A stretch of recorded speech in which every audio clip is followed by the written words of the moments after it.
بسم اللہ الرحمن الرحیم۔ السلام علیکم پاکستان۔ ناظرین، آپ دیکھ رہے ہیں آواز بہاولپور نیوز چینل اور میں ہوں آپ کا میزبان احمد محمود۔ ناظرین، جیسا کہ آپ سب جانتے ہیں کہ ہم آپ لوگوں کے لیے آج کی شخصیت پروگرام لے کر آیا کرتے ہیں۔ آج میں آپ کو جس شخصیت کا تعارف کروانے جا رہا ہوں، آپ کسی تعارف کے محتاج نہیں ہیں۔ ڈائنامک پرسنالٹی ہمارے ساتھ موجود ہیں۔ ہمارے ساتھ موجود ہیں مذہبی اسکالر حضرت مولانا حافظ ڈاکٹر رضا اللہ رؤف صاحب۔ آپ chairman Japan town Japan city Bahawalpur ہیں۔ آپ کی لیڈرشپ میں درجنوں ٹاؤن مکمل ہو چکے ہیں۔ آپ کا شمار پاکستان کے اہم بزنس مینوں میں ہوتا ہے۔ آج ہم بزنس کے حوالے سے بات کریں گے، سر کی پروفیشنل لائف کے حوالے سے بات کریں گے۔ آپ اس جاپان ٹاؤن جاپان سٹی کو کہاں لے کر جانا چاہ رہے ہیں؟ بہاولپور کے لوگوں کے لیے بہت بڑا تحفہ ہے جاپان ٹاؤن۔ تو آئیے بات کرتے ہیں، ملاقات کرتے ہیں۔ السلام علیکم ڈاکٹر صاحب۔ جی وعلیکم السلام ورحمۃ اللہ وبرکاتہ۔ کیسے ہیں سر آپ؟ الحمدللہ الحمدللہ، اہلاً و سہلاً محمود بھائی، احمد محمود، شکریہ آپ کا، آپ تشریف لائے، بارک اللہ۔ سر بہت شکریہ۔ سر، اگر بزنس کے حوالے سے بات کریں تو آپ نے اپنے بزنس کا آغاز کب کیا؟ الحمدللہ میں نے گجرانوالہ سے بزنس کا آغاز کیا، یہ 1993 کی بات ہے۔ سر یعنی بزنس کا سٹارٹ شوز کے بزنس سے میں نے سٹارٹ کیا ہے۔ پہلے شوز کا بزنس ریٹیل کی دکان تھی، پھر ریٹیل سے ہول سیل کی دکان بنائی، پھر ایک فیکٹری بھی لگائی۔ الحمدللہ وہ تینوں کام اب بھی چل رہے ہیں۔ ایک اگرچہ فیکٹری کا کام بند ہو گیا ہے، لیکن دوسرا کام چل رہا ہے، تو وہ دوسرے بھائی میرے اس کو سنبھالے ہوئے ہیں۔ جی سر، جاپان ٹاؤن بنانے سے پہلے آپ کے کہاں پروجیکٹ چل رہے تھے؟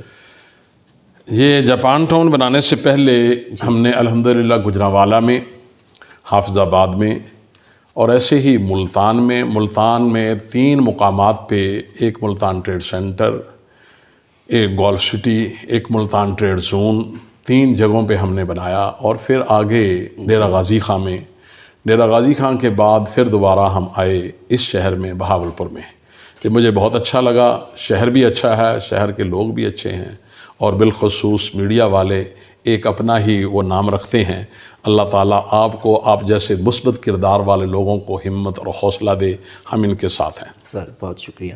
سر، جاپان ٹاؤن میں اگر مرلے کے حوالے سے بات کریں تو پلاٹس کے حوالے سے بتائیے گا، کتنے مرلے کے پلاٹس موجود ہیں جاپان ٹاؤن میں؟ جاپان ٹاؤن ہم نے 12.5 ایکڑ پہ لینڈ سب ڈویژن شروع کیا تھا۔ ہم 3 بھائی تھے، ایک شہزاد علی بہلم صاحب جو کہ جاپان میں ہوتے ہیں، اور دوسرے راحت صاحب اور وقاص صاحب لاہور میں ہوتے ہیں، اور تیسرا میں تھا۔ تینوں نے مل کے شروع کیا۔ الحمدللہ جو اللہ تعالیٰ نے پایا تکمیل تک پہنچایا۔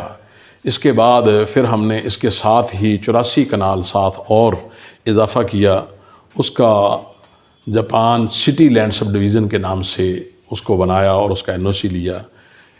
اب تیسرا سٹیپ ہے کہ ہم الحمدللہ جاپان سٹی ہاؤسنگ سکیم کے نام سے پروجیکٹ کو بنا رہے ہیں، جو کہ تقریباً 100 ایکڑ پہ محیط ہے۔ ٹھیک۔ اچھا سر، یہ جاپان ٹاؤن بنانے کا آئیڈیا کیسے آیا؟ یہ میرے بھائی شہزاد علی بہلم جو کہ جاپان میں ہوتے ہیں، کیونکہ وہ جاپان میں رہتے ہیں، ان کے کہنے پر جاپان کا نام استعمال کیا گیا، کیونکہ وہ جاپان میں رہتے ہیں، جاپان میں ان کی ایک شادی ہے، تو اس نسبت سے ان کو محبت جاپان سے زیادہ ہے۔ انہوں نے یہ کہا کہ جی میں آپ کے ساتھ پارٹنرشپ کرتا ہوں، 5 کروڑ 10 کروڑ جتنا بھی ہو لگا دیتا ہوں، لیکن آپ اس کا نام رکھیں گے جاپان ٹاؤن۔ تو ہم نے ان کے آنے سے اہلاً و سہلاً سے کہا اور اس کا نام جاپان ٹاؤن رکھ دیا۔ صحیح۔ جاپان ٹاؤن فیز 2 میں گھر بننے جا رہے ہیں؟ جی الحمدللہ جاپان ٹاؤن فیز 2 میں Japan city land subdivision ہے، فیز 2 جو ہے اس میں گھر بن رہے ہیں، اور اللہ کے فضل سے انشاءاللہ تیسرا سٹیپ جو ہے جاپان سٹی ہاؤسنگ سکیم، وہ جلد شروع ہونے والا ہے، یعنی اس میں گھر شروع ہو جائیں گے۔ جی، اگر جاپان ٹاؤن میں ریٹس کے حوالے سے بات کریں تو اس میں ریٹس کیا کیا ہیں؟ جب ہم نے شروع کیا تھا اس وقت 4.5 لاکھ روپے مرلہ تھا، اب اس وقت 8 لاکھ سے 9 لاکھ کے درمیان لوکیشن وائز ریٹ چل رہا ہے۔ اگر جاپان ٹاؤن میں سہولیات کے حوالے سے بات کریں تو جاپان ٹاؤن میں کیا کیا سہولیات آپ پرووائڈ کر رہے ہیں بہاولپور کے لوگوں کو؟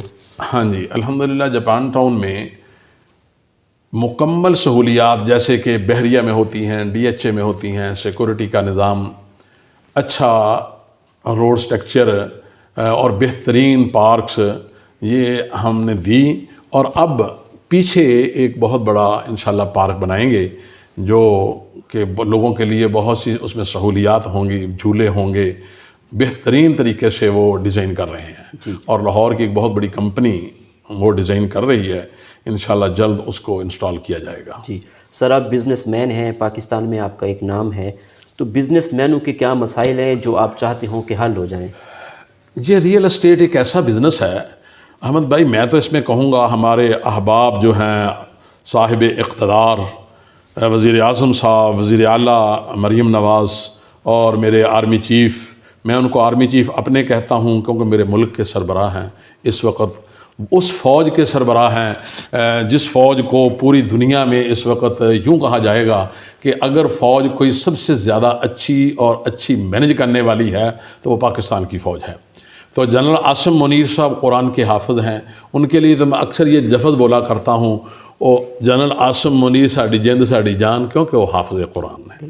اللہ تعالیٰ نے ان کو بھی حافظ قرآن، اور ہمارا آرمی چیف حافظ قرآن ہے، اور پھر ان کے ساتھ ISI کے سربراہ مجھے پتہ چلا کہ وہ بھی حافظ قرآن ہیں۔ جی بالکل، بہت خوشی ہوئی مجھے یہ لفظ سن کے کہ آج میرا پاکستان جس میں اللہ تعالیٰ نے یعنی آرمی چیف اور ISI کے سربراہ دونوں حافظ قرآن ہیں، قرآن کی برکت سے میں تو یوں کہوں گا اللہم ارحمنا بالقرآن العظیم، یا اللہ میرے ملک پاکستان پہ، ہم پہ، سب پہ اس قرآن کی برکت سے، یہ دونوں کو بھائی حافظ قرآن ہیں، ان کی برکت اللہ تعالیٰ انہیں اتنی توفیق دے، اتنی ہمت دے کہ یہ قرآن کو سامنے رکھ کے فیصلے کریں، اور میرے ملک کے جو باسی ہیں، جو ان کے مسائل ہیں، یہ بھی مل کے گورنمنٹ کے ساتھ ان کو حل کروائیں، اور بہترین طریقے سے ملک کی معیشت سیٹ ہو سکتی ہے اگر یہ تینوں ادارے، فوج، ہمارے وزیر اعظم، صدر پاکستان، اور